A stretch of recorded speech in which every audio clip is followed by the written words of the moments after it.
안녕하세요. 안녕하세요. 제가 11월에 다시 스랑카에 들어가게 되었습니다. 이번 달이죠. 근데 이렇게 11월 18일부터 이제 일주일 정도 스랑카에 들어가게 되었는데 또 저를 위해서 또 기도해 주셨으면 감사하겠습니다. 사랑하는 성도님들, 성도님들은 인생의 낙이 무엇이라고 생각하십니까? 성도님들마다 다 생각이 좀 다르실 거라고 생각해요. 그렇죠? 내 삶의 낙은 무엇일까? 내 인생의 기쁨은 무엇일까? 낙은 무엇일까? 여러 성도님들마다 다 생각이 다르실 건데, 저 선교사로서의 저는 제 낙은 사실 이제 스랑카 선교지에서 현지인들과 같이 부대끼면서 같이 고난받고 복음 전하면서 또 성도들도 그곳에 있는 현지인들에게 하나님의 말씀 잘 가르치고 그로 인해서 얻는 기쁨이 지금 저로서는 제 성도라서 제 낙이라고 생각합니다. 그래서 이제 11월에 가는 그 일정도 그 낙을 누리기 위해서 가는 것인데, 우리 남자교 성도님들도 이제 주님 안에서 이 낙을, 진정한 낙을 찾으시면서 살아가시기를 바라겠습니다. 오늘은 사도행전 14장입니다. 14장까지 제가 갔네요. 사도행전 1장부터 시작해갖고 제가 지금 이제 14장까지 들어가게 되었습니다. 제가 다 말씀은 제가 다 읽지는 못하겠고 1절부터 28절까지인데 제가 중요한 부분만 제가 읽도록 하겠습니다. 14장 1절입니다. 신약성경 211페이지 사도행전 14장 1절. 이에 이고니온에서 두 사도가 함께 유대인의 회당에 들어가 말하니 유대와 헬라의 허다한 무리가 믿더라. 우리 아시겠지만 바울과 바나바가 1차 선교 여행을 하는 모습인데요. 이고니온에 가서 이제 복음을 전하고 있는 모습을 보게 됩니다. 2절에서 그러나 순종하지 아니하는 유대인들이 이방인들의 마음을 선동하여 형제들에게 악감을 품게 하거늘 두 사도가 오래 있어 주를 힘입어 담대히 말하니 주께서 그들의 손으로 기적 표적과 기사를 행하게 하여 주사 자기 은혜의 말씀을 증언하니 그 시내의 무리가 나뉘어 유대인을 따르는 자도 있고 두 사도를 따르는 자도 있는지라. 이방인과 유대인과 관리들이 두 사도를 모욕하며 돌로 치려고 달려드니 그들이 알고 도망하여 루가오니아의 두 성 루스드라와 더베와 그 근방으로 가서 거기서 복음을 전하니라. 첫 번째 단락이고요. 두 번째 단락 8절부터입니다. 루스드라에 발을 쓰지 못하는 한 사람이 앉아있는데 나면서 걷지 못하게 되어 걸어본 적이 없는지라. 바울이 말하는 것을 듣거늘 바울이 주목하여 구원받을 만한 믿음이 그에게 있는 것을 보고 큰 소리로 이르되 내 발로 바로 일어서라 하니 그 사람이 일어나 걷는지라. 15절 보시겠습니다. 15절. 여러분이여 이르되 여러분이여 어찌하여 이러한 일을 하느냐. 우리도 여러분과 같은 성정을 가진 사람이라. 여러분에게 복음을 전하는 것은 이런 헛된 일을 버리고 천지와 바다와 그 가운데 만물을 지으시고 살아계신 하나님께로 돌아오게 함이라. 하나님이 지나간 세대에는 모든 민족으로 자기들의 길들을 가게 방임하셨으나 그러나 자기를 증언하지 아니하는 것이 아니니 곧 여러분에게 하늘로부터 비를 내리심에 결실기를 주시는 선한 일을 하사 음식과 기쁨으로 여러분의 마음에 만족하게 하셨느니라 하고, 이게 두 번째 단락 끝났습니다. 근데 19절입니다. 19절 세 번째 단락. 유대인들이 안디옥과 이고니온에서 와서 무리를 총동하니 그들이 돌로 바울을 쳐서 죽은 줄 알고 시위로 끌어내치니라. 제자들이 둘러섰을 때에 바울이 일어나 그 성에 들어갔다가 이튿날 바나바와 함께 더베로 가서 복음을 그 성에서 전하여 많은 사람을 제자로 삼고 루스드라와 안디옥과 이고니온과 안디옥으로 돌아가서 제자들의 마음을 굳게 하여 이 믿음에 머물러 있으라 권하고 또 우리가 하나님의 나라에 들어가려면 많은 환난을 겪어야 할 것이라 하고 각 교회에서 장로들을 택하여 금식기도 하며 그들이 믿는 주께 그들을 위탁하고. 여기서 이제 마지막으로 27절입니다. 27절. 그들이 이르러 교회를 모아 하나님이 함께 행하신 모든 일과 이방인들에게 믿음의 유문을 여신 것을 보고하고 제자들과 함께 오래 있으니라. 오늘 이제 14장, 사도행전 14장 말씀의 주제는요, 성도님들, 이 복음의 진가, 복음의 참된 값어치에 대해서 오늘 좀 말씀을 나누도록 하겠습니다. 오늘 말씀의 주제는 복음의 진가, 복음의 참된 값어치입니다, 성도님들. 성도님들 한번 생각해 보십시오. 내 손에 만약에 100억원짜리 수표가 한 장 있다고 한번 생각해 보십시오. 이 100억의 수표는요, 0이, 뒷자리만 0이 10개, 그렇죠? 100억. 그래서 사실 이 수표 한 장, 100억짜리 이 수표 한 장은요, 성도님들, 사실 그 주머니에 그냥 넣고 다니면, 사실 그 가치를 사실 제대로 느끼지 못해요. 그렇죠? 종이 조각, 그냥 한 종이, 하나로만 느낄 수밖에 없어요. 그런데, 이제, 이 100억짜리 이 수표를 정말 가치 있게 하려면, 우리는 어떻게 해야 되는 거죠? 사용해 봐야 합니다. 그렇죠? 사용해 봐야 알아요. 그래서 내가 내 주머니에 100억짜리 수표가 한 장이 있지만 그 가치를 느끼기 위해서는요, 사실 1억짜리 막 차를 몇 번 사보고, 그렇죠? 그래도 돈이 남아요. 그렇죠? 10억짜리 막 펜트하우스를 사도 아직 90억이 남아요. 그걸 사봐야지만, 그렇죠? 진짜, 야, 이 100억이 정말 이게 비싸구나. 100억이 진짜 이게 장난이 아닌 돈이구나. 진짜 이게 가치 있는 돈이구나. 라는 것을 좀 느끼게 되죠, 선생님들. 또 이뿐만이 아닙니다, 선생님들. 그렇죠? 이 100억짜리는요, 선생님들. 만약에 만원짜리 만원짜리 뭉치를요, 이렇게, 이제, 100장씩, 이렇게, 계속 이제, 뭉치를 이렇게 쌓아 놓는다 그러면, 일반 컨테이너 한 창고에 가득 찬다 그러더라고요, 선생님들. 그러니까, 우리 눈에 보이기에는 일반 그냥 수표 한 장이지만, 100억짜리 수표 한 장이지만, 이걸 써보면, 그죠? 써보면, 사용하여 보게 되면 이게 가치가 있다는 것이죠, 성도님들. 제가 이 말씀을 드리는 이유는, 그렇다면 우리가 가지고 있는 성도님들, 우리가 현재 가지고 있는 이 복음, 성도님들, 이 복음은 눈에 보이지 않죠, 성도님들, 그렇죠? 우리가 가지고 있는 복음, 주 예수 그리스도의 이러한 이 기쁜 소식, 성도님들, 그것의 참된 값어치는 얼마인지 한번 생각해 보신 적이 있나요, 성도님들?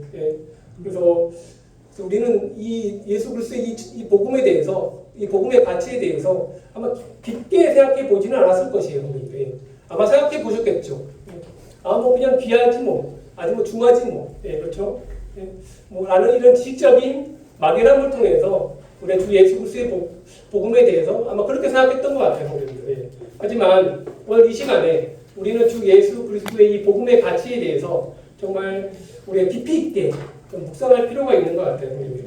다시 한번 말씀드리지만 어떤 사물에 대한 이런 진가와 어떤 사물에 대한 가치를 제대로 알기 위해서는요, 그것을 가만히 숨겨두는 것이 아니라 사실 그걸 사용해봐야 그렇죠? 그 진가를 제대로 느낄 수 있지 않겠습니까? 예를 들어 뭐 요즘에 전화기가 요즘 최신 전화기 200만 원짜리가 된다고 그러더라고요. 그렇죠? 삼성폰이라든가 애플폰은 200만 원 넘더라고요.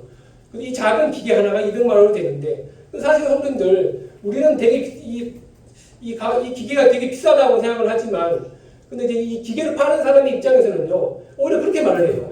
여러분들이, 우리는 200만 원짜리 이 폰을 여러분들에게 팔고, 여러분들이 이 기계가 되게 비싸다고 생각하지만, 아닙니다. 여러분들이 이 가진 뭐 삼성 폰, 아이폰, 이런 것들의 그 가치를 200만 원치의 가치를 여러분들이 직접 사용하고 있지 않기 때문에 여러분들의 눈에 보이기에는 이 폰이 되게 비싸게 보인 거라고 말을 하더라고요. 근데 실제로 정말 전화기를 제대로 사용해 보면 어떤 분들은 정말 200만 원 이상의 가치를 체험하면서 이 전화기를 사용하시는 분도 계시더라고요. 대부분의 사람들은 그 200만 원의 전화기 그 가치를 제대로 다 경험하지 못하고 그냥 2, 3년 만에 그냥 뭐 전화기 통화만 하다가 이제 카톡만 하다가 이렇게 그냥 버리는 경우가 참 많이 있는 것 같아요, 선생님. 그래서 이와 같이 우리가 가진 이 복음, 그렇죠? 주 예수 그리스도의 기쁜 소식, 이것도 마찬가지로 사실 이게 교회 안에서만 이렇게 그냥 간직하고 있다면 선생님들 그것을 그 예수 그리스도의 그 참된 복음의 가치를 제대로 우리가 깨닫지 못해요, 선생님들. 결국은 이 복음을 서로 나눠야지만이, 이 복음을 서로 전파해야 되지만이 이 복음의 참된 가치를 느낄 수 있다고 저는 생각을 합니다, 선생님들. 그래서 오늘 이 사도행전 14장을 보시면 선생님들, 이 바울과 바나바가 1차 바울과 바나바의 그 1차 선교 여행이 이제 끝나는 장면을 저희들이 보게 돼요, 선생님들. 그래서 저는 이 말씀을 통해서 이 바울과 바나바는 1차 선교 여행을 통해서 자신들이 무엇을 깨달았냐면 복음의 참된 가치, 복음의 진가에 대해서 더욱 확실하게 깨달았을 것이라고 저는 생각을 하게 돼요, 성도님들. 예. 그래서 바울과 바나바는 자신이 받은 복음, 자신이 가지고 있는 복음을 직접 여러 지역에 가서 복음을 전함을 통해서 성도님들 이 복음의 참된 값어치를 깨달았다는 것입니다, 성도님들. 예. 그리고 그 깨달았던 그 복음이 그 복음을 통해서 이제는 내가 더욱더 2차, 3차 선교 여행에 내 자신을 모두 다 헌신하겠다라는 그 마음이 들었을 것이라고 저는 생각을 하게 됩니다, 성도님들. 그래서 이 정말 복음은요, 사실 성도님들, 복음은 우리가 정말 이 복음에 대해서 이 참된 값어치, 참된 가치를 우리가 깨달았을 때 우리의 삶이 복음을 위한 삶으로 온전하게 헌신할 수 있다는 것입니다, 성도님들. 그래서 오늘 14장 말씀을 통해서 이 본문에서 이 바울과 바나바가 이 세 곳에 약 세 곳의 지역으로 전도를 하러 가거든요. 이 세 곳의 지역으로 이 복음을 전하러 가면서 복음의 여러 가지 진가, 대략 한 세 가지의 이 진가들을 발견하게 됩니다, 성도님들. 그래서 그렇다면 이 바울과 바나바가 이 복음을 전하면서 이 어떤 상황 속에서 이 복음의 참된 진가를 깨달았을까요, 성도님들? 그래서 그들의 여정을 바울과 바나바의 여정을 좀 함께 따라가 보도록 하겠습니다. 첫 번째로 14장 1절에서 제가 7절까지 제가 첫 번째 단락을 말씀드렸죠.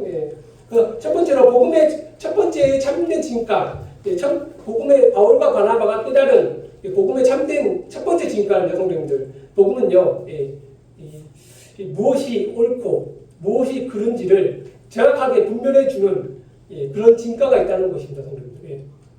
보십니까? 복음은 하나님 안에서 무엇이 옳고 무엇이 그른지를 분별해 주는 그런 진가가 있다는 것입니다. 이게 보시면 14장에 제가 말씀드렸는데 바울과 바나바가 이고니온에 갔죠, 그렇죠? 14장 1절에 바울과 이 두 사도가 이고니온에서 복음을 전했을 때 이 나타나는 두 가지 반응이 있어요. 이 반응을 볼 수 있어요. 어떤 반응이 있죠, 성도님들? 복음을 전함으로 발생하는 그 두 가지 반응. 첫 번째로는 믿는 자들이 생겼죠, 그렇죠? 그리고 또 한 반응은 무엇입니까? 믿지 아니한 자들, 핍박하는 부류들, 핍박하는 자들이 생겼습니다, 성도님들. 그래서 이 믿는다는 사람들은요, 성도님들, 믿는 자들이 생기다. 이 말씀의 뜻은 제가 아까 이 첫 번째 그 진가에 대해서 말씀드렸죠. 복음이 옳다는 것을 깨달은 사람들, 그것이 바로 복음을 믿은 자들입니다, 성도님들. 그 복음에 순종하는 사람들. 여기 보시면요, 4절에 있죠, 4절에 그렇죠. 4절에 5절에 나와 있죠. 2절에 나와 있고 순종이라는 말이 나와요. 순종이요, 그렇죠. 그리고 핍박하는 자들은 성도님들, 복음이 틀리다는 것을 주장하는 사람들, 이게 바로 이제 불순종하는 사람들이죠, 성도님들. 그래서 바울과 바나바는 복음을 전함을 통해서 이 두 가지 부류가 있다는 것을 그들은 알게 되었죠. 믿는 자들이 생기고 믿지 아니하는 자들이 생기고, 믿는 자들은 복음이 옳다는 것을 깨달은 사람들, 핍박하는 사람들은 아니야, 복음은 잘못된 것이야, 우리는 복음을 믿지 않아, 오히려 그것을 핍박하는 도구로 사용하는 사람들. 그래서 그럼 한번 생각해 봅시다, 성도님들. 그럼 믿는 자들이 옳다는 증거는 무엇입니까, 성도님들? 복음을 전했을 때 어떤 사람들이 믿었다고 나와 있어요, 그렇죠? 그럼 믿는 자들이 옳았다는 증거는 여기 보시면 3절에 나와요. 3절에요. 두 사도가 오래 있어 주를 힘입어 담대히 말하니 주께서 그들의 손으로, 그러니까 주께서 사도들의 손으로 기적을 행하여서, 성도님들, 하나님의 말씀이 살아있고 하나님의 말씀이 옳다는 것을 증거했다는 것이, 증명했다는 것이죠, 성도님들. 그래서 사도 바울과 바나바가 보인 증거는요, 복음을 통해서 보인 증거는 영적이었다는 것입니다. 영적이었다는 것, 성도님들. 그리고 영적인 것은 모두 다 옳습니다. 왜죠, 성도님들? 영적인 것은 하나님으로부터 나왔기 때문이시죠, 성도님들. 영적인 것의 반대말은 육신적인 것 아니겠습니까, 성도님들? 육신적인 것의 반대말은, 육신적인 것은 어디로부터 옵니까? 이 사단으로부터 옵니다. 그래서 믿는 자들이 옳았다는 증거는 주님께서 개입하셨기 때문에, 그렇죠? 주님께서 당신의 손으로 기적과 능력을 행하사 하나님의 복음의 말씀이 옳다는 것을 사도의 손으로부터 증거했기 때문에 이 믿는 자들이 옳다는 것입니다. 하지만 믿지 아니하는 자들이 틀렸다는 것은 무엇입니까, 선생님들? 여기 보시면 5절에 나오죠. 5절에 이방인과 유대인과 그 관리들이 두 사도를 모욕하여 돌로 치려고 달려드니.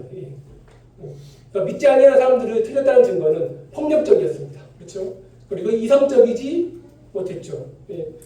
이거는 사실 하나님이 보시기에는 옳지 않은 행위 아니었겠습니까, 선생님들?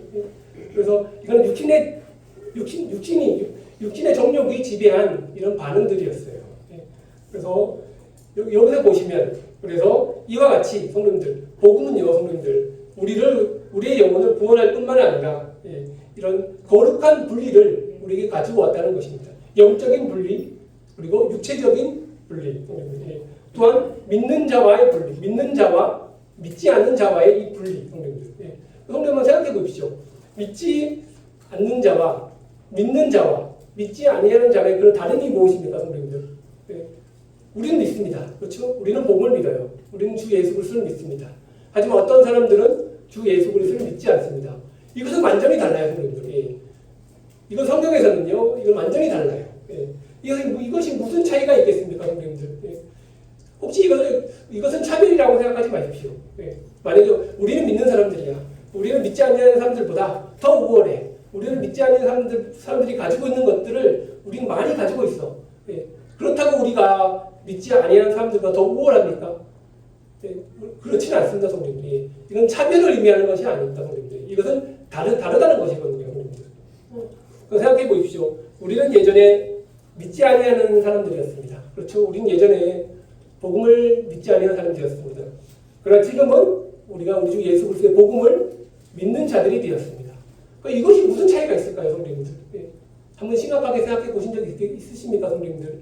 나는 예전에 믿지 아니하는 자였는데 나는 지금 믿는 자가 되었어. 그래서 이 복음을 믿는다는 것은요, 성도님들, 우리의 단순한 감정이 아닙니다. 우리의 단순한 느낌이 아니에요. 그래서 제가 오늘 이 말씀, 제가 지금 읽은 말씀에서 우리가 비춰본다면 우리가 복음을 믿는다는 것은 하나님의 그 말씀의 진리를요, 올바로 분별하고 올바로 깨닫는 그 행동과 판단을 의미한다는 것입니다. 그래서 이 복음을 통해서 우리는 무엇이 옳고 하나님 말에서 무엇이 옳고 무엇이 그런지를 또 무엇이 의이고 무엇이 죄인지를 명확하게 구분할 수 있는 그런 분별력을 우리가 얻지 않았나요, 여러분들? 그 복음을 믿는 자의 가치관은 무엇입니까? 하나님의 나라와 하나님의 영광과 하나님의 의미다. 그 영적인 것이죠, 성도님들. 하지만 복음을 믿지 아니하는 자의 가치관은 무엇입니까? 오직 나의 정욕과 나의 기쁨, 그렇죠? 이것은 바로 육신적이라는 것입니다, 성도님들. 그래서 성도님들, 우리는 가끔씩 이런 말을 많이 합니다. 사랑하는 성도님들, 복음 안에서 사십시오. 복음 안에서 여러분이 서 가십시오. 그 말씀이 무슨 뜻인가요, 성도님들? 복음 안에서 살아가십시오. 우리 모든 그리스도인들은 복음 안에서 살아갑니다. 이 말씀이 어떤 뜻일까요, 성도님들? 하나님의 말씀이 무엇이 옳고 무엇이 그런가를 올바르게 분별하며 살아가는 삶이 이 복음 안에서 우리가 살아간다는 삶이라는 것이죠, 성도님들. 근데 우리가 만약에 복음 안에서 살아가지 아니하고 복음 밖에서 살아간다면 어떻게 되겠습니까? 우리는 옳은 것을 옳다고 분별하는 것이 아니라 그런 것을 옳다고 분별하는 이런 잘못에 빠지게 된다는 것이죠. 제가 예를 들어 말씀드리면, 성도님들, 하나님 말씀에서는 믿지 아니하는 자와 결혼하지 말라고 말씀하셨습니다. 그렇죠? 이것은 진리죠. 하나님의 진리입니다. 그래서 우리가 정말 복음 안에 살아가고 있다면, 복음 안에 서 있다면, 그럼 우리는 어떤 진리를 갖고, 우리는 어떤 분별을 갖게 되죠? 믿지 않는 사람하고 결혼하는 것은 잘못된 것이구나. 단번에 깨닫게 되는 거죠. 그렇죠? 그렇게 살아간다면 우리는 복음 안에 살아간다는 것입니다. 하지만 우리가 복음 밖에서 살아간다면 믿지 않는 사람하고 결혼하면 되지 뭐.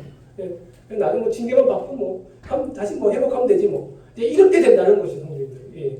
그래서 그런 것을 옳다고 여긴다는 것입니다, 성도님들. 그렇기 때문에 바울과 바나바가 깨달은 첫 번째 복음의 진가는요, 하나님의 복음은 무엇이 옳고 무엇이 그런가를 올바로 깨닫게 해주는 그런 진가가 있다는 것입니다, 성도님들. 예. 그래서 사랑하는 성도님들, 우리가 정말 복음 안에서 살아가야 됩니다, 성도님들. 예. 복음 안에서 살아가야지만이 우리가 하나님 안에서 무엇이 옳고 무엇이 그른지를 정확하게 분별할 수 있는 이 판단력을 주님께서 주시는 거거든요. 예. 근데 우리가 복음 안에 살아가고 있지 못한다면 제가 다시 한번 말씀드렸다시피 그런 것을 옳다고 분별하는 예. 그런 것을 옳다고 착각하면서 그렇게 행동하는 예. 그런 문제가 발생하기 때문에 사랑하는 성도님들 이 복음의 가치 예. 정말 잘 깨달으셔야 됩니다, 성도님들. 예. 두 번째로 보시면요. 두 번째로 복음의 바울과 바나바가 깨달은 이 복음의 가치는요. 8절부터 제가 이제 18절까지 제가 두 번째 단락에 말씀드렸는데 복음은요. 이 복음의 가치는 이 살아계신 하나님 안에서 살아가게 하는 이 진가가 있다는 것입니다. 두 번째 복음의 진가는요. 이 복음은 우리가 살아계신 하나님 안에 온전히 살아가게 하는 그 진가가 있다는 것입니다. 14장 8절에 보시면 첫 번째는 바울과 바나바가 이고니온이라는 곳에서 복음을 전했습니다. 그렇죠? 거기서 첫 번째 복음의 진가를 깨달았고 14장 8절에서 보시면 이제는 바울과 바나바가 어디로 갔죠? 이제 루스드라에 가서 이제 복음을 전하는 장면이 나오는데 여기 보시면 루스드라에 보면 8절에 태어날 때부터 이제 안진뱅이였던 이 사람에게 바울이 다가와서 이제 안진뱅이를 치료해 주었습니다. 그렇죠? 어떻게 치료해 주었죠? 이게 보면 기적을 행하였어요. 10절에 보시면요. 바울이 큰 소리를 내되 내 말로 바로 일어서라 하니 그 사람이 일어나 걷는지라. 예. 바울이 기적을 행함을 통해서 태어날 때부터 안진뱅이였던 이 사람을 치료해 주었던 이런 장면이 나오는데 사실 이 기적에 대해서 제가 말씀드리지는 않겠지만 여기 보시면 이 바울이 행했던 기적이라기보다는 성도님들 이것은 살아있는 하나님의 능력이라고 우리는 생각을 해야 됩니다, 성도님들. 예.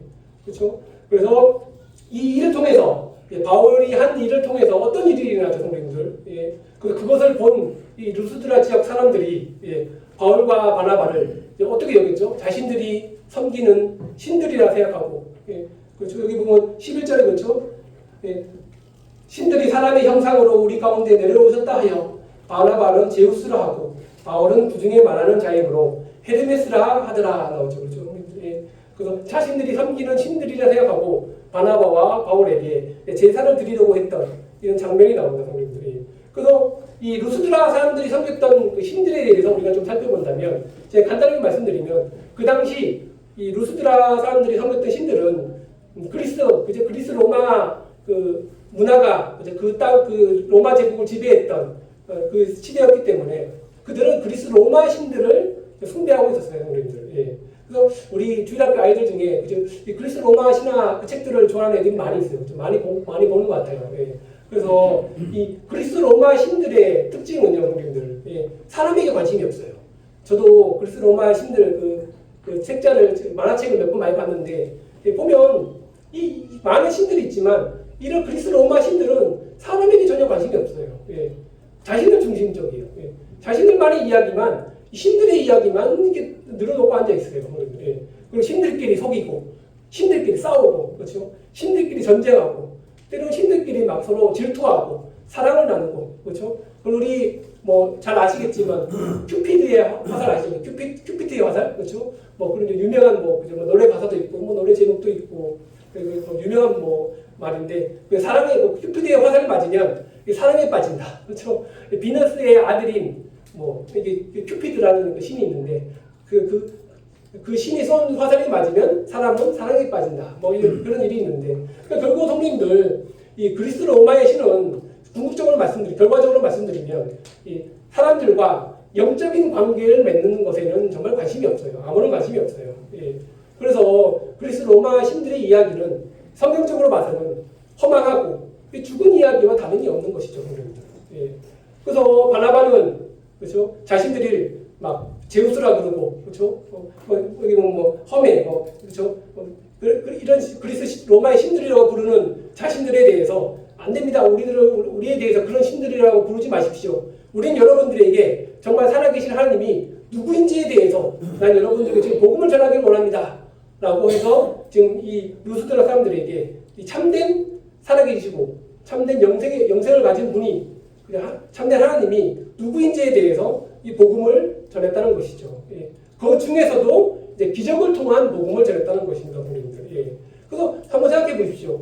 여기서 바울이 기적을 통해서 이 루스드라의 안진뱅이를 치료해 줬는데, 저는 이 기적이요, 성도님들. 이 기적을 통해서 저는 깨닫는 것은 살아있는 하나님이 우리를 향해서 관심이 있다는 증거로 이 기적을 행했던 것을 저는 보게 됩니다, 성도님들. 예. 그래서 그분이 그런 놀라우신 살아계신 하나님이 기적을 베풀어서 사람들을 치료해 주실 뿐만이 아니라 또한 우리에게 해와 달과 비를 주셔서 또한 그를 통해서 많은 열매를 맺게 해 주셔서 우리들에게 필요한 모든 것들을 다 공급해 주시는, 그러니까 우리에게 가장 먼저 관심이 많으신 그 하나님, 그런 것을 증거하기 위해서 성도님들 바울은 기적이라는 그 도구를 사용했다는 것이거든요, 성도님들. 예. 그래서 15절을 보실까요? 15절의 중간절을 보시면요. 네. 15절에 보시면 중간에 보시면 여러분에게 복음을 전하는 것은 바울이 말합니다. 루스드라 사람들이요, 내가 여러분들에게 살아계신 하나님, 이 복음을 전하는 목적은 무엇입니까, 성도님들? 살아계신 하나님께 돌아오십시오. 우리에게 가장 관심이 많으시고 우리를 가장 사랑하시고 우리에게 모든 것들을 채워주시는 17절에 나와있죠. 그렇죠? 곧 여러분들에게 하늘로부터 비를 내리시며 결실기를 주시고 선한 일을 하사 음식과 기쁨으로 여러분의 마음에 만족을 주시는 하나님에게 돌아오십시오. 그분 안에서 생명을 얻고 그분 안에서 여러분들이 살아야 된다는 것을 바울이 이제 가르쳐주고 호소한다는 것입니다, 성도님들이. 그래서 우리가 이 두 번째 단락을 통해서 우리가 보게 되는 것은 이 복음의 참된 증거가 무엇입니까? 복음의 참된 증거는 우리에게 성도님들의 진정한 생명이 무엇인지, 복음을 통해서 참 생명이 무엇인지 깨닫게 해준다는 것이 바로 복음의 두 번째 증거라는 것입니다, 성도님들이. 우리가 다 아시겠지만 복음을 통해서만이 우리가 하나님이 살아계심을 우리가 깨닫습니다. 그렇죠? 또한 복음을 통해서만이 하나님이 죄인된 우리를 살리셨음을 우리가 깨닫습니다. 그래서 지금 우리는 어떻습니까? 지금 우리는 하나님 안에서 그분의 생명, 주 예수 그리스도의 생명을 소유하며 지금 우리가 지금 살아가고 있지 않습니까, 선생님들? 그래서 지금 생각해봐도 하나님은 다른 어떤 신들보다도 나에게 가장 사랑이 많으시고 나에게 가장 관심이 많으신 분이 바로 우리가 지금 섬기는 하나님이라는 사실입니다. 왜냐? 그분만이 살아계시고 그분만이 영원한 생명이시기 때문입니다. 그래서 한번 생각해 보십시오. 바울과 바나바의 관점에서 한번 생각해 보십시오. 바울과 바나바의 관점에서 루스드라 사람들은 비록 살았지만 어떤 사람들이었습니까? 그들의 관점에서 보면 죽은 사람들과 다름이 없었어요. 그렇죠? 루스드라 사람들은 살아있지만 죽은 사람들과 다름이 없었어요. 왜냐? 그 이유가 무엇입니까? 그들은 허탄하고 아무런 생명 없는, 그렇죠? 이 무익한 신화에 종로로 사며 살아왔기 때문에 이 바울과 바나바의 관점에서는 이 루스드라 사람들은 비록 살았으나 그들은 죽은 사람들과 다름이 없었다는 것이에요. 한번 생각해 보십시오. 한번 이거 정말 미련한 거 아니에요? 정말 미련한 것 같아요. 왜냐하면 제가 아까 말씀드렸잖아요. 그리스도 로마 신화를 보면 그리스도 그 많은 신들은 사람들한테 전혀 관심이 없어요. 사람들한테 그냥 뭐 장난감 정도. 그렇게 정도 생각하고 있어요, 성경이. 사람들이 그냥 와서 우리 신 부탁합니다 그러면 그제서야 했다. 그럼 내가 한번 들어줄게. 이런 식. 관심이 없어요, 관심이. 그런데 그런 우리에게 관심이 없는 신들에게 우리는 그 신에게 관심이 있습니다. 경배하고 섬기고 그런 정말 좀 미련한 거 아니겠습니까, 성도님들? 그러니까 인간들에게 큰 흥미가 없는 신들에게 경배하며 살아왔던 그 루스드라 사람들을 보기에는 바울과 바나바 입장에서는 이 사람들 정말 죽은 사람들과 다름없다 생각하는 것이죠, 성도님들. 하지만 우리가 지금 섬기는 하나님은 어떠한 분이십니까, 성도님들? 우리를 가장 관심 있게 여기시고 또 우리가 필요한 모든 것들을 우리가 지금도 누리면서 먹고 마시고 사실 즐기면서 또 누리면서 살아가고 있지 않습니까, 성도님들? 그래서 이 복음을 통해서만이 내가 정말 하나님 안에 살아있구나. 내가 정말 살아계신 하나님 안에서 내가 정말 모든 것을 누리면서 살아가고 있구나. 예, 이 고마우신 하나님, 예, 정말 영광의 하나님, 예, 감사하신 하나님. 예, 그런데 이 복음만이 이러한 살아계신 하나님이라는 그 진리를 우리에게 깨닫게 해준다는 것이죠, 성도님들. 예, 그래서 이런 복음을 통해서 이러한 놀라운 진리를 깨닫는 우리 성도들이 예, 이 그분의 하나님의 생명 가운데서 온전히 살아갈 수 있도록 이 복음만이 우리의 삶을 온전하게 변화시켜 준다는 그 사실을 우리가 정말 명심해야 될 필요가 있습니다, 성도님들. 그래서 사랑하는 우리 남자교회 성도님들, 그리스도인인 우리도 이 루스드라 사람들처럼 죽은 자와 같이 살아가면 안 됩니다, 성도님들. 왜입니까, 성도님들? 왜입니까? 그 이유가 무엇입니까? 우리는 복음으로 말미암아 새 생명을 얻은 사람들이 아니겠습니까, 성도님들? 그렇기 때문에 우리는 루스드라 사람들처럼 죽은 자와 같이 정말 살아가지 마십시오. 예. 그래서 이 두 번째 단락에서 살펴볼 때 복음을 믿는다라는 그 의미는요, 성도님들. 예.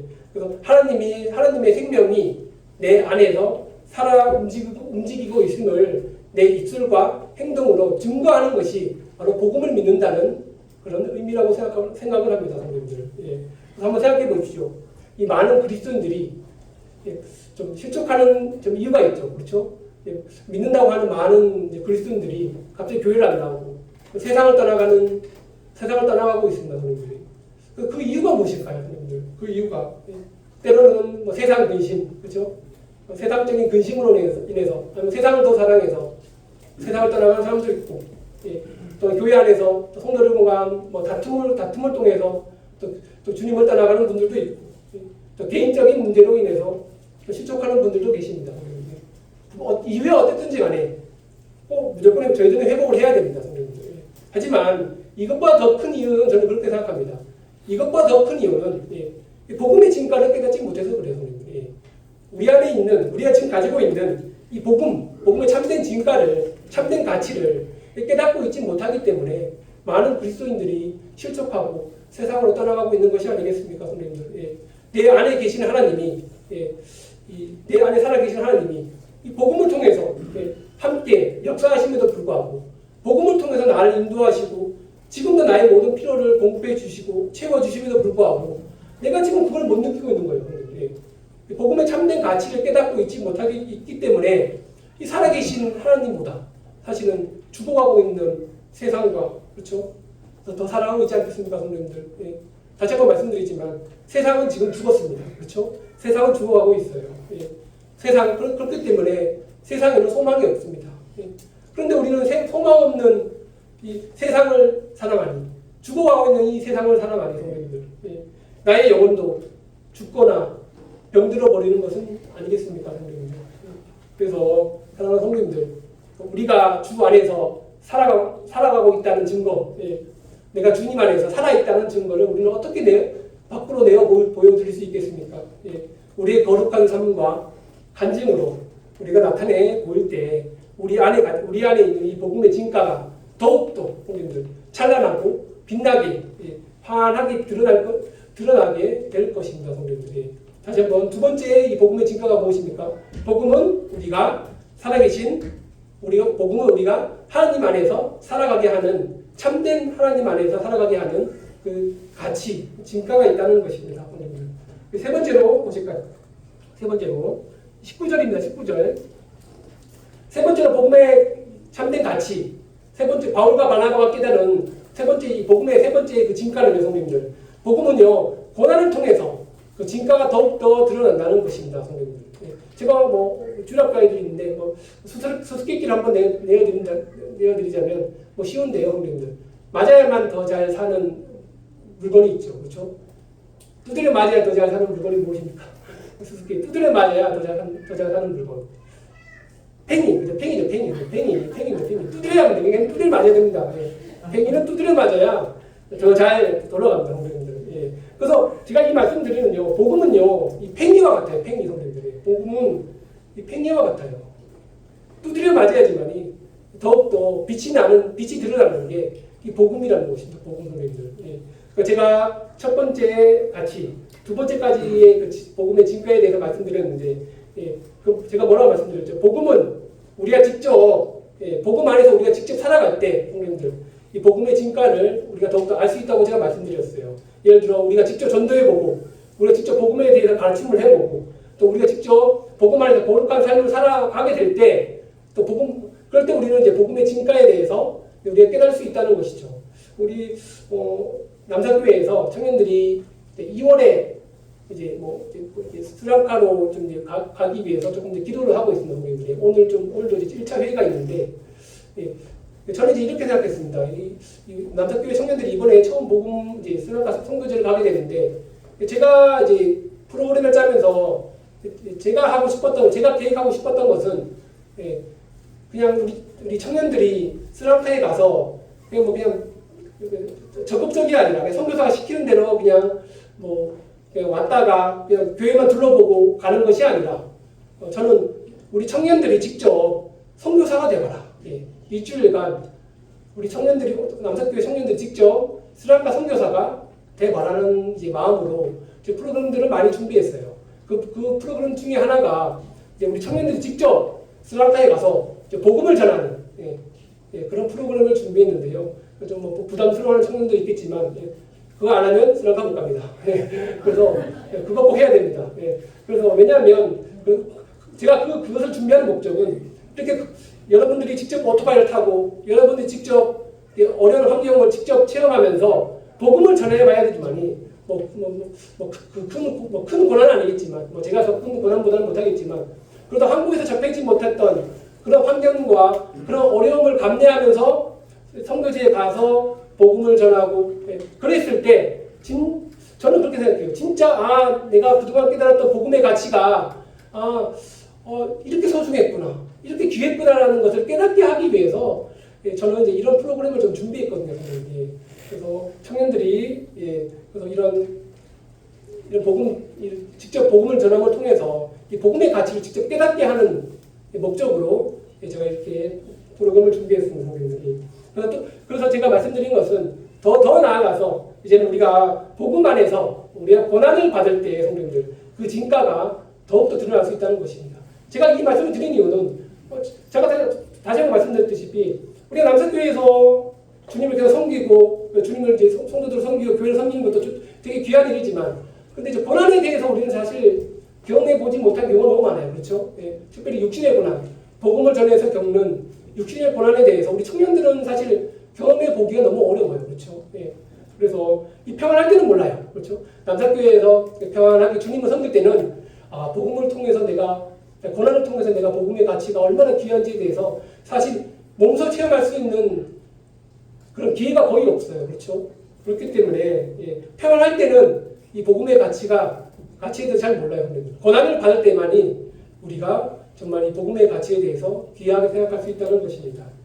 그래서 제가 다시 한번 이 본문으로 들어가게 보게 되면 성도님들 18절에 19절에 보시면 성도님들 루스드라에서 바울이 복음을 전하다가 어떻게 됐죠? 19절에 믿지 아니하는 유대인들이 어떻게 됐죠? 바울에게 돌을 쳐서 바울이 죽은 줄 알았어요. 그렇죠? 바울이 죽은 줄 알았던 그런 사건이 발생합니다.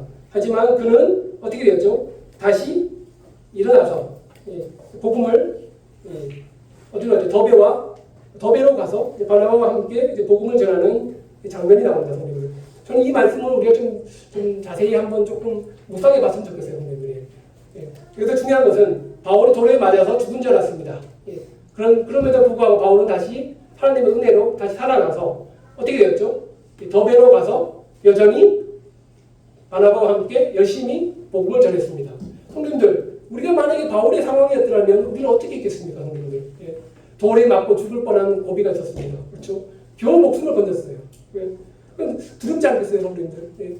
만약에 우리가 바울과 같은 상황에 처했으면 우리는 어떻게 반응했을까요, 성도님들? 만약에 예를 들어서 스리랑카 선교사가 선교지에서 복음을 전하다가 오토바이를 든 교회원들이 저에게 총을 쐈어요. 그렇죠? 근데 제가 가슴에 총을 맞았는데 다행히 빗겨 나왔습니다. 저는 이제 병원에 입원해 있겠죠, 성도님들. 목숨은 건졌습니다. 그렇지만 제 마음은 어떻겠습니까, 성도님들? 주위 교회 분들은 선교사님 더 이상 스리랑카 선교는 포기하십시오. 돌아오십시오. 너무 위험한 곳입니다. 어떻게 우리는 바울의 입장이었으면 어떻게 했을까요, 성도님들? 숨어 있거나 이런 잠시 멈추고 있거나 포기하거나 철수할 수 있지 않겠습니까, 성도님들? 저는 믿음이 연약해서 아마 그러한 갈등도 있었을 것 같습니다, 성도님들. 죽음이 무섭거든요, 때로는.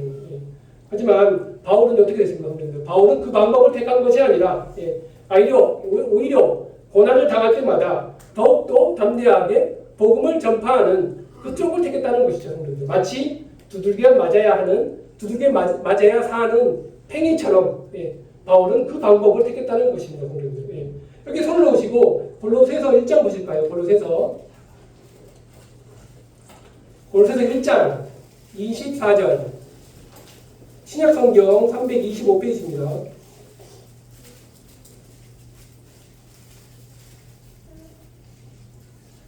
골로새서 1장 24절 제가 읽도록 하겠습니다. 나는 이제 너희를 위하여 받는 괴로움을 기뻐하고 그리스도의 남은 고난을 그의 몸된 교회를 위하여 내 육체에 채우노라.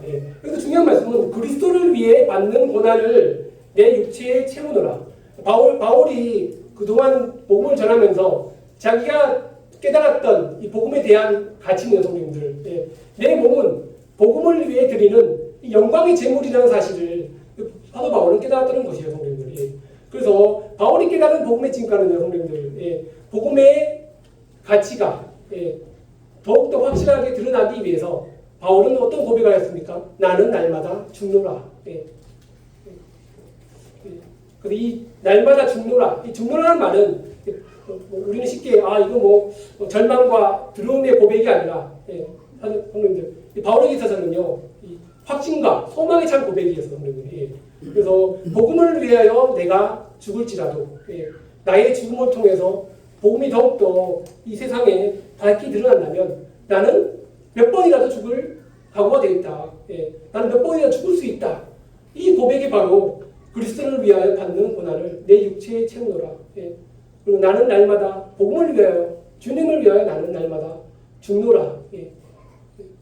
이 고백이 어떻게 나왔습니까, 성도님들? 바울이 고난을 경험을 통해서 복음을 전했을 때 바울이 이제 드디어 이 복음의 참된 가치를 깨달았다는 것이죠, 성도님들. 그래서 이 고난 받음을 통해서 나도 주 예수 그리스도께서 경험하신 그 십자가의 고난과 고통을 나도 같이 그 길을 걸어가고 있구나. 그리고 나도 그 주님께서 걸어가신 그 고난과 고통과 그 역경의 죽음의 그 길을 나도 같이 걸어가면서 또 그 길에 대해서 나도 감사하며 복음을 위해서 나도 영광스럽게 죽을 수 있는 그런 준비가 되어 있다는 그 사도 바울의 확신, 성도님들 감동스럽지 않습니까, 성도님들? 그래서 고난은요, 성도님들, 이 복음의 진가를요 더욱더 확증하는 같이 통로이기도 합니다, 통로, 성도님들. 그래서 복음이라는 가치를 더욱더 드러나게 하기 위해서는, 성도님들, 우리는 모두 이 고난이라는 이 터널을 통과해야 된다는 것입니다, 성도님들. 그래서 결국은 사도행전으로 다시 오게 되면요, 성도님들, 사도행전으로 다시 돌아오면 이러한 바울과 바나바의 이런 핍박과 고난과 역경을 통해서 드디어 교회가 세워지게 되었습니다, 성도님들. 여기 보시면 22절에 보실까요? 22절에 제자들의 마음을 굳게 하여 이 믿음에 머물러 있으라 권하고 성도가 그래서 교회가 세워진 다음에 바울은 성도들에게 권면을 하는 것입니다, 성도님. 이 믿음에 머물러 있으라. 이 믿음이 무엇입니까, 성도님들? 저는 복음이라 생각했고, 사도들의 고난과 역경으로 전파되어진 이 복음, 고난을 견디며 복음으로 세워진 이 교회, 여러분들 이것을 지켜나가십시오. 그래서 그리스도의 거룩한 피가 기초로 해서 이 성도들의 고난과 눈물과 이 섬김의 숲으로 더해져서 세워진 교회가 바로 이 사도 바울과 바나바가 세워진 교회가 아니었습니까, 성도님들? 그 복음의 참된 능력으로 세워진 교회. 남사교회도 그런 교회가 아니겠습니까, 성도님들? 남사교회도 예수 그리스도의 거룩한 피가 기초로 해서 지금 우리 남사교회 성도님들의 눈물과 피땀 어린 섬김과 수고로 인해서 지금 남사교회가 지금까지 수십 년 동안 지금 세워져 가고 있는 것이 아니겠습니까, 성도님들? 예. 그래서 이 내가 받은 이 복음, 성도님들, 뭐 어떤 책에 나와 있죠, 그렇죠? 복음은 결코 이 싸구려가 아닙니다, 성도님들. 예. 내가 받은 이 구원 결코 이 싸구려가 아닙니다. 예. 절대로 값싼 은혜도 아닙니다, 성도님들. 예. 그러니까 주님의 거룩한 보혈과 성도들의 믿음의 선진들의 희생과 수고와 복음의 열정으로 전파된 이 복음 전파로 인해서 이 사랑하는 성도님들 그리고 제가 지금 하나님 안에서 살아가고 있다는 것입니다, 성도님들. 그래서 결론을 말씀드릴게요. 결론은요. 이제 끝났습니다. 결론. 제가 오늘 복음의 3가지 참된 진가에 대해서 말씀을 드렸어요. 그래서 여기 보시면 이제 마지막으로 이제는 1차 전도여행이 끝날 때, 그렇죠? 27절에 보시면요. 사도 바울이 이제 안디옥교로 되돌아오죠, 성도님. 그렇죠? 안디옥교에 되돌아올 때 교회를 모아 하나님이 함께 행하신 모든 일과 이방인들에게 믿음의 문을 여신 것을 보고하고 제자들과 함께 오래 있으니라. 사도 바울과 바나바는 무엇을 보고 있을까요, 성도님들? 저는 이렇게 생각해요. 만약에 저였더라면 저는 오늘 이 말씀을 보고 있을 거예요. 그 말씀. 저희가 1차 전도 여행을 떠났습니다. 1차 전도 여행을 갔으면 1차 전도 여행을 통해서 우리가 복음을 전했는데 우리 이 복음을 통해서 이 복음의 참된 진가가 무엇인지 저와 바나바 형제는 깨닫고 돌아왔습니다. 저희들은 앞으로도 계속 2차, 3차 죽을 때까지 주님 나라 갈 때까지 저는 복음을 전할 것입니다. 그 이유가 무엇이겠습니까? 복음의 참된 진가를 깨달았기 때문입니다. 그래서 안디옥교회 성도들은 그 사도 바울과 바나바의 그 보고를 들었을 때 어떤 마음을 가졌겠습니까? 아멘 하지 않겠습니까? 그래서 결론을 말씀드리면 첫 번째로 복음의 참된 진가가 무엇입니까? 복음은 옳은 것과 그른 것을 구별해주는 그 진가가 있다는 것을 제가 말씀드렸어요. 그래서 우리가 복음의 참된 가치를 소중히 여긴다면 영적인 것을 추구하고 육적인 것들을 과감히 버리는 성도들이 되기를 바라겠습니다, 우리들. 그리고 두 번째 참된 진가가 뭐였습니까? 복음은 우리가 하나님 안에서 살아가게 한다는 것입니다. 그래서 우리가 복음의 참된 진가를 소중히 여긴다면 하나님의 생명 안에서 그리스도의 생명을 소유한 자로서 살아가시기를 바라겠습니다. 아시겠지만 세상은 점점 죽어갑니다. 그렇죠? 세상은 점점 악하여지고 세상은 점점 우리를 유혹하고 세상에 빠뜨리려고 하고 생명을 잃어가고 있습니다. 하지만 우리는 어떤 존재입니까? 우리는 그리스도의 생명으로 지금 날마다 살아가고 있습니다. 이것이 우리에게는 영원한 가치 있는 소망이 되어야 되지 않겠습니까, 여러분들? 그래서 이러한 소망만이 이 복음의 참된 가치를 더욱더 빛나게 한다는 것입니다. 세 번째 복음의 진가는 무엇이었습니까? 복음은 고난을 통해서 참된 가치를 깨닫게 한다는 것입니다. 그래서 복음의 진정한 가치를 우리가 깨닫고 있다면 절대로 고난을 두려워하지 마십시오. 선생님들. 맞을수록 더욱 용서숨치는 팽이처럼 우리가 살아가셔야 됩니다. 선생님들. 그래서 이 맞으면 맞을수록 우리가 복음을 전함을 통해서 맞으면 맞을수록 우리 안에서 복음이 더욱더 빛나는 것입니다. 저도 어릴 적에 팽이치기를 좋아했는데 예전에는 팽이에 안에 LED가 달려있었어요. 불이 달려있었어요. 그래서 때리면 때릴수록 불이 더 환하게, 팽이에 불이 더 환하게 비치는 그 팽이 보셨죠, 그렇죠? 팽이 좋아했던 분들 계시는데, 그러니까 이제 팽이가 죽어가면 이제 그 안에 있는 불이 죽어가요, 그렇죠? 불이 약해져요. 근데 그때 우리가 또 계속 때리면 이제 팽이가 더 빨리 돌면서 불이 더욱더 환하게 비쳐나는 것이죠, 성도님들이. 그래서 이 빛나는 팽이가 생각나더라고요, 성도님들이. 그래서 복음은요, 어떨 때 가장 가치가 있습니까, 성도님들? 맞을 때 더 빛나는 팽이처럼 복음도 고난을 받을 때 더욱더 가치가 있다는 것, 성도님들. 그래서 마지막 성도님들, 복음의 진가를 우리 성도님들 100% 드러내고 싶습니까, 성도님들? 우리가 정말 복음의 진가를 100% 드러내는 삶을 우리가 살아가고 싶습니까, 성도님들? 그렇습니까, 성도님들? 그 열쇠는요, 우리 손에 달려있어요. 그렇죠? 우리 손에. 그래서 은혜로 받은 복음을 우리는 잊지 말고 감사와 충성으로 우리가 받은 이 복음의 빛을 세상에 드러내는 이 하나님의 사람으로 살아가는 우리 모든 남사교회 성도님들이 되기를 바라겠습니다. 성도님들.